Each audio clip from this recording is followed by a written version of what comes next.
Hello, Zimbabwe, and welcome to LiveTalk. We're coming to you live from Studio 7 at the Voice of America in Washington, and I'm your host, Marvelous Mhlanga-Nyahuye. Today on LiveTalk, we're looking at the continued incarceration of former C lawmaker Job Sikala and the ZANU-PF National Congress currently underway in Gweru.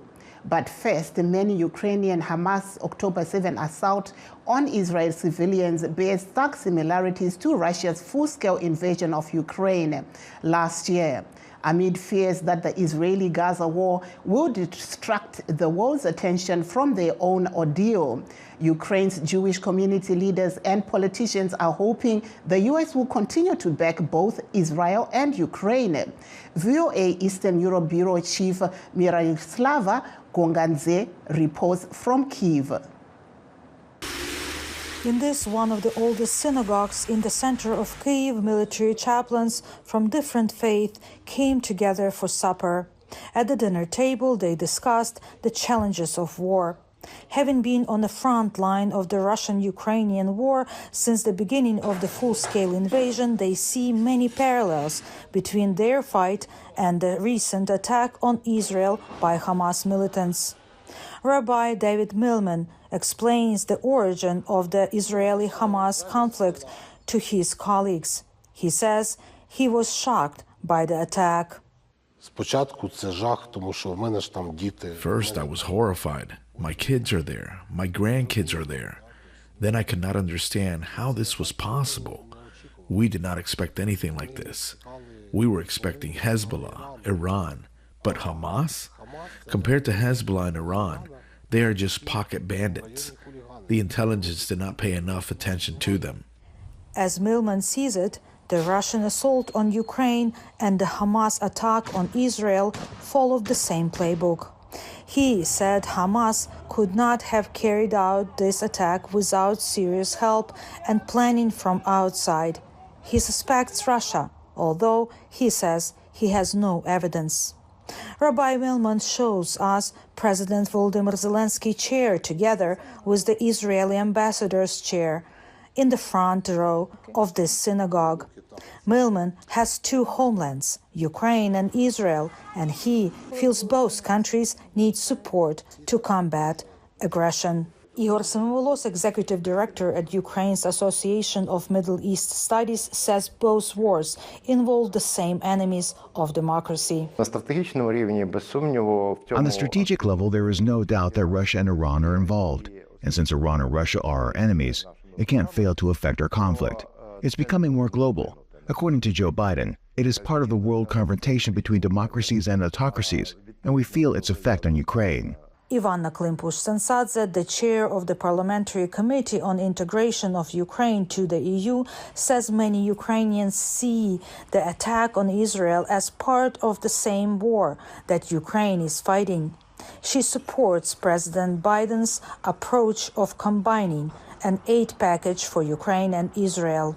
As far as I understand, considering all the nuances of the American politics right now, internal politics, this is a very smart approach in explaining to American public what the American people should stand up against in supporting both Israel and Ukraine. Ukraine has significance for many Jewish people. Past Israeli leaders, Golda Meir and Ariel Sharon, had roots in the country.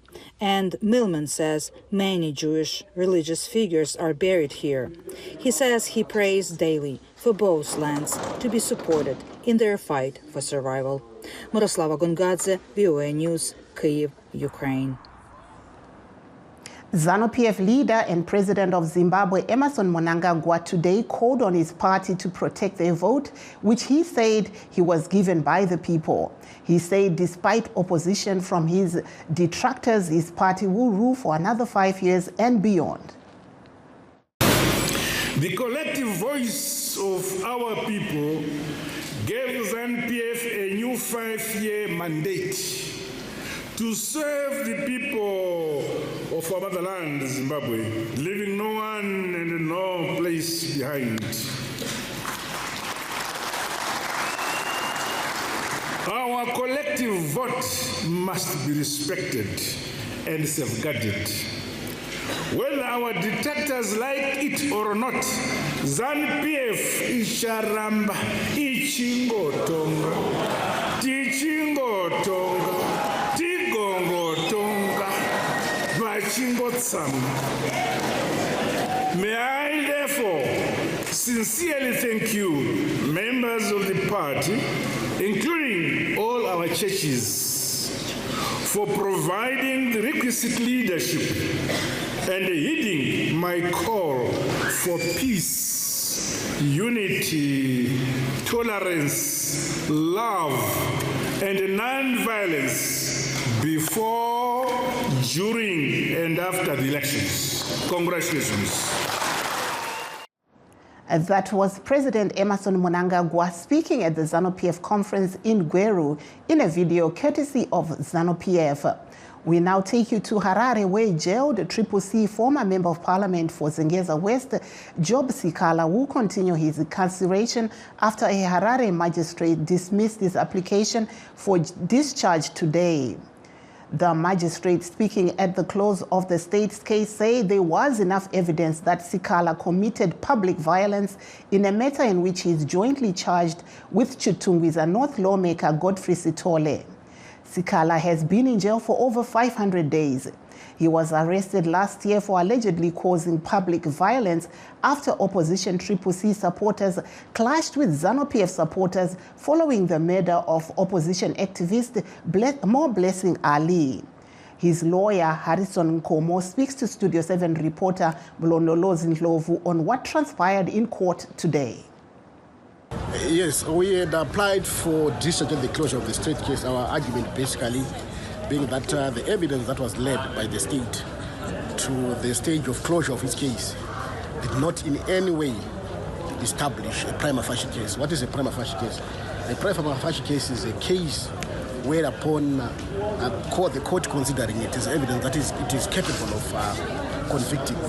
But the magistrate disagreed with the defense and dismissed the application, and the matter was rolled over to the 20th of November for the continuation of the defense case.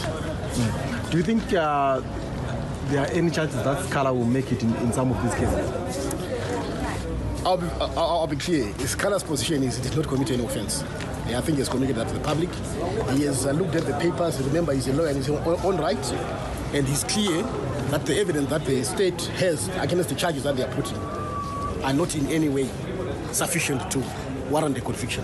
So he's very, in summation, he's very confident that he did not commit an offense, and one day, courts of the law shall find him not guilty.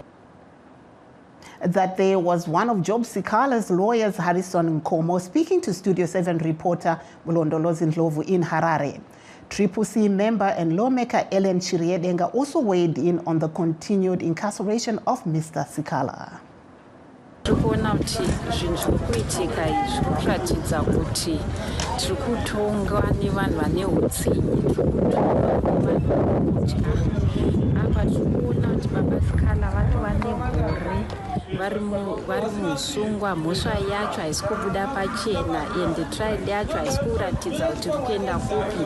Apa totarisa zvekare kuti kune angari nhengo yedu yeparamende akarohwa zvikuru nevanhu veZANU-PF nesystem.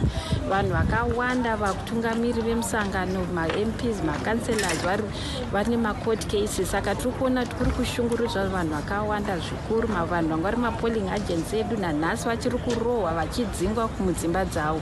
Saka tiri kuona kuti zviri kunetsa zvikuru kana ZANU-PF iyo kana yakahwina nemazvo sei ichishungurudza vanhu kudaro.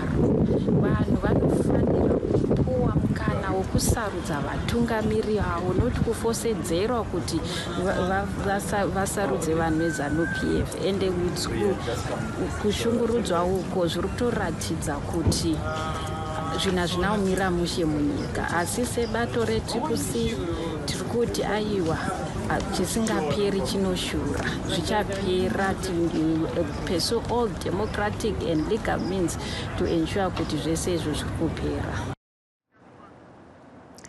That there was CCC member and lawmaker Ellen Chiriedenga speaking to Studio 7 reporter Jeff Moyo in Harare. Please stay tuned as we take a brief break. We'll be right back.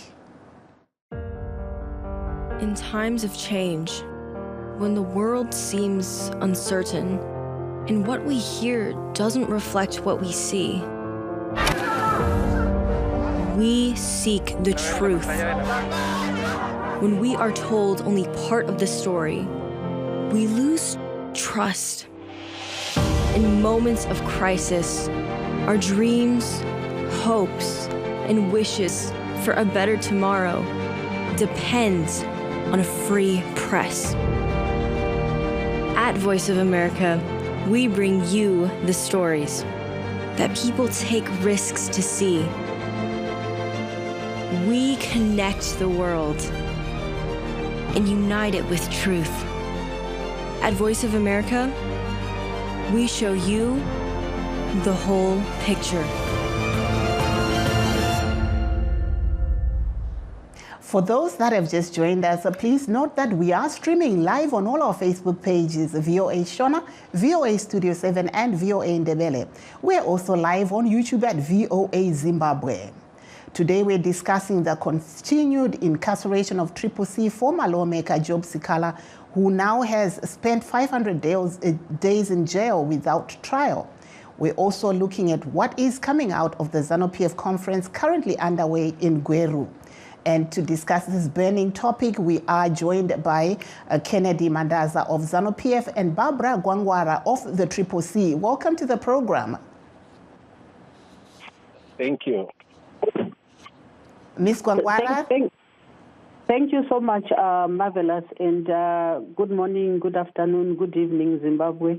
Thank you very much. I'll start off with Mr. Mandaza, who says he doesn't have much, time with us on the program.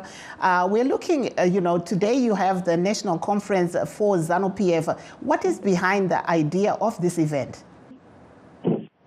It's not about an idea, but it's a fulfillment of a constitutional obligation that says that at the end of every year, we take stock of what would have transpired during the course of the year.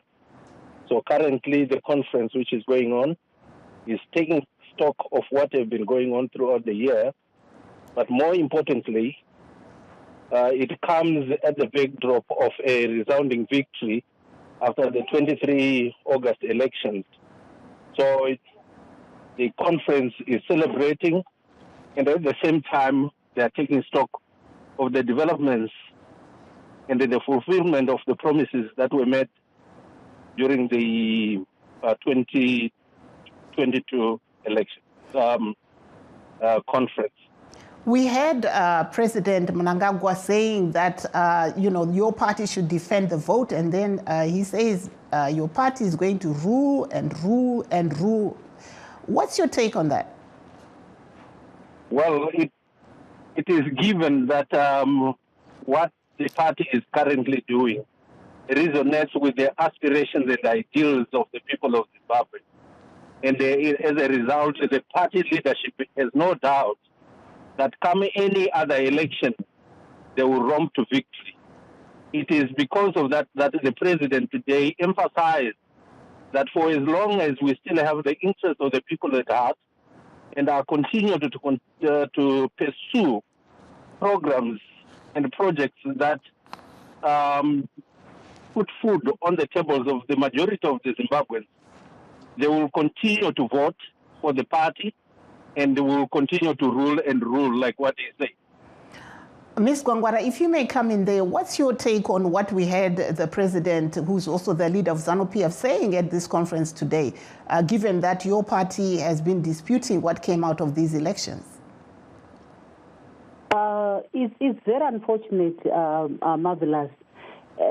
For the starters, if you hear a person who claims to be the leader saying we shall rule and rule, you don't rule, you lead.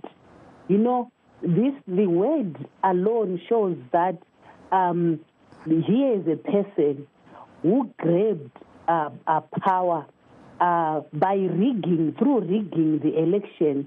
And we all know that Mnangagwa rigged the election. And we cannot go back to what transpired, Marvelous. We know even the results that were announced by ZEC. We know the discrepancies that were there. We know that even before the elections, the opposition was being threatened, was being assaulted. Their rallies were being barred.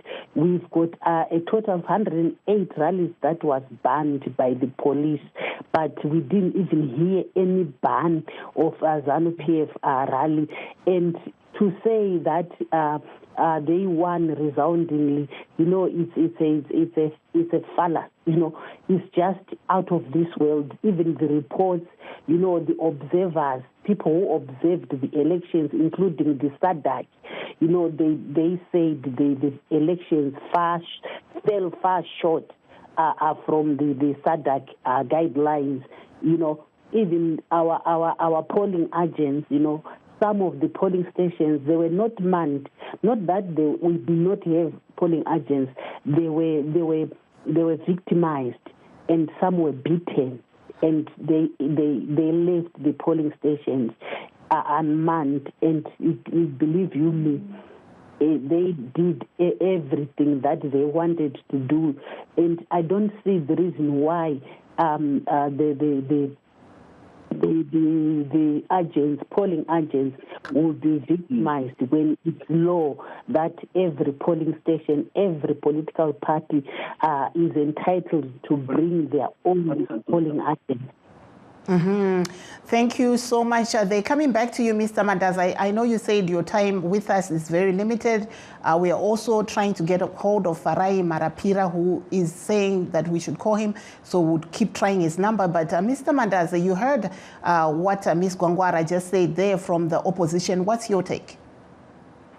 Well, you see, what is quite interesting about some of the representatives of the opposition is that they come up with these insinuations and they zero onto the SADC and many other reports that they talk about. If they are in agreement with what the SADC report said and any other report about the election, if they were in agreement, the recourse, they should have gone for recourse through the court.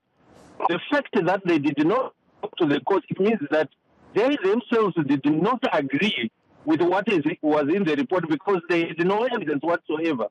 And our advice to them is that after we have gone past the elections, let us now put all our hands to the plow and make sure that we work together to improve the livelihoods of the people in Zimbabwe. We do not want to continue to be in the election mode. That is why you have seen that the president in his speech today, he asked almost every Zimbabwean to make sure that we work together in unison to improve the lives of the Zimbabweans who continue to suffer because of the politics that speak to the elections that we did not win and we want more elections and so on and so on. Yet in actual fact, our courts, or our constitution rather, allows any party that feels that the elections had been rigged to go to court, and the Triple C did not do so. So our advice for now is that let us work together. Whatever, if they are for the people, then it is time for them to start to work for the development of the country so that they can get mileage if they want to be elected into power.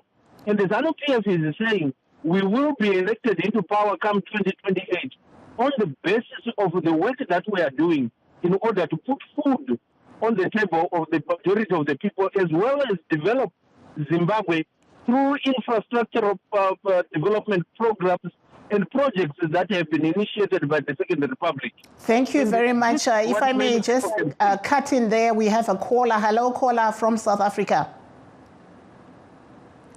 Caller Makadi.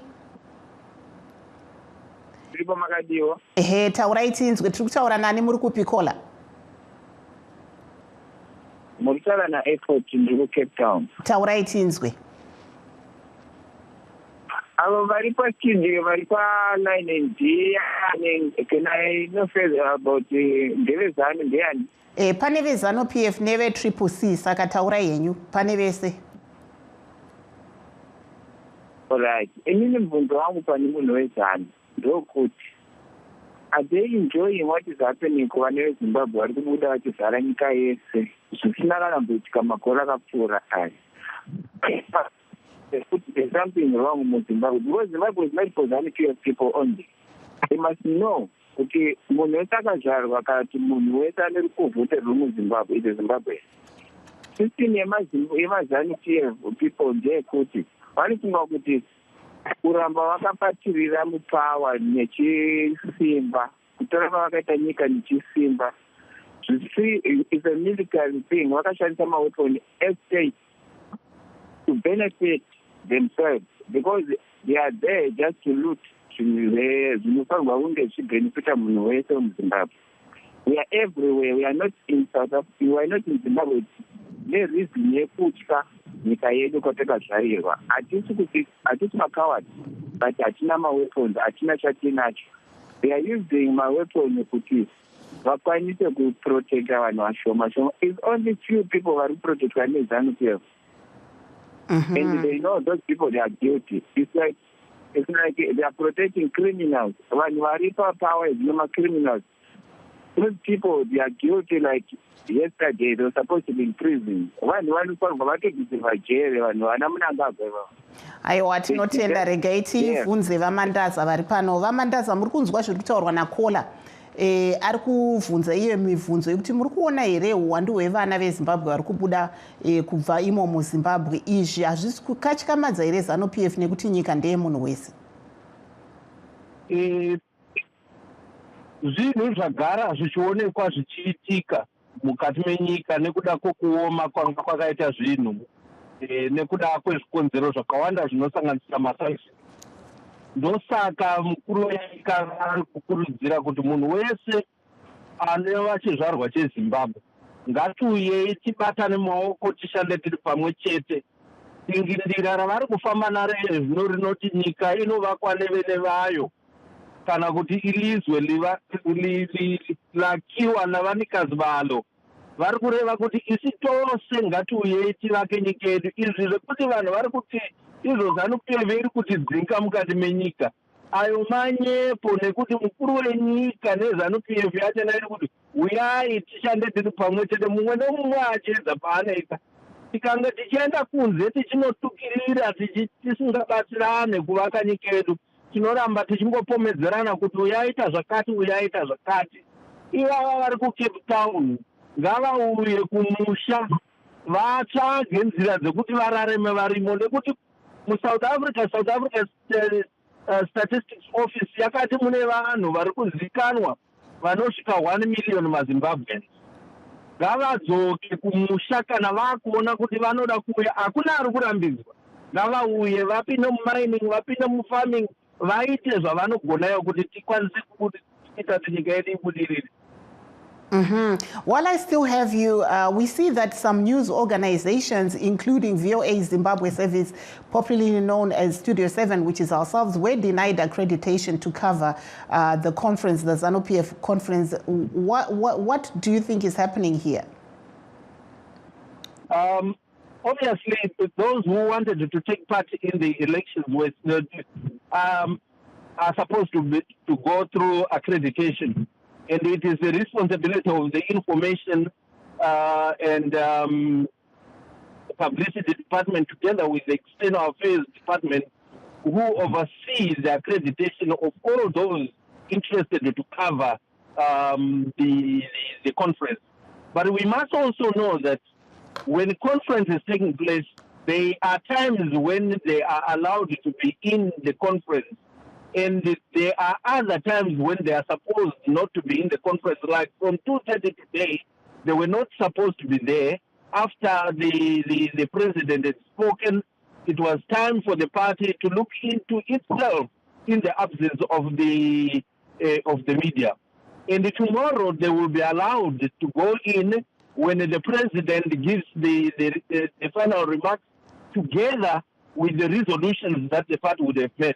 And I would want to believe that those representing Studio 7 and any other media house will be allowed into the conference for as long as they've been accredited. But Mr. Mandaza, they were actually denied accreditation. But anyway, let me give that question to Ms. Gwangwara. Any comments on your perspective on why these journalists were barred from covering ZANU-PF National Conference when government actually accredited these people as journalists? Yeah, it's not even surprising, Marvelous, because the lack of media reforms is what gives ZANU-PF all these powers to do what they are doing, because journalists are allowed to be anywhere, everywhere, anytime. Even in the war zone, we see journalists covering every bit and part of the war. So denying media houses access to their conference, it really shows what they are made of, and they don't even, there's something that they're hiding. ZANU-PF believes in propaganda, so they don't want people that are going to report as it is. That's why you see ZBC every time when they report, they are biased. They don't want independent media houses. Anyone who reports negatively, or anyone who reports exactly what would have transpired, they are deemed to be the championing regime. Thank you there, Ms. Gwangwara. Before we, thank you, Ms. Gwangwara. Hello, Mr. Mandaza. I just wanted to ask you one more question before I let you go. Let's discuss now Mr. Job Sikala's incarceration, 500 days without trial. What is your comment, Mr. Mandaza? Before I give a comment on that, I would like to correct Ms. the Gwangwara member, Ms. Gwangwara, that ZANU-PF is an institution on its own, a political party which makes decisions in the same manner that the CCC does. She would recall that at one point, CCC was choosing those who would attend its functions. And among the media houses that were denied permission to go into rallies and even conferences of CCC and MDC then was the Herald, and others were excluded. Thank you. It is not something that is new to ZANU-PF. That it chooses who to be in the conference. Thank you very much there for enlightening us. But if you could just comment on the incarceration of Mr. Sikala, 500 days in. All right. On the question of Job Sikala, I think the courts, the issues that Job Sikala is being tried on are before the courts, and I think our courts have a duty and the responsibility to make sure that they preside over any issue that is given to them. And we would want to believe that whatever they are doing, it is within the Constitution, and if ever Job Sikala is going to be acquitted, it will be done according to when due process has been done. Thank you there, Mr. Mandaza. Ms. Gwangwara, if you can also comment on the incarceration of Job Sikala, who's a part of your party, 500 days in. Yes, the continued incarceration of Job Sikala without trial for more than 500 days is a clear indication that Job Sikala is not a criminal. He did not commit any offense. He is a political. Thank you. He is a political victim. But Marvelous, you were saying thank you when unfortunately, yes. Unfortunately, time is not on our side, so I have to wrap you up there. That brings us to the end of our show. Signing off in Washington, I'm Marvelous Mhlanga Nyahuye.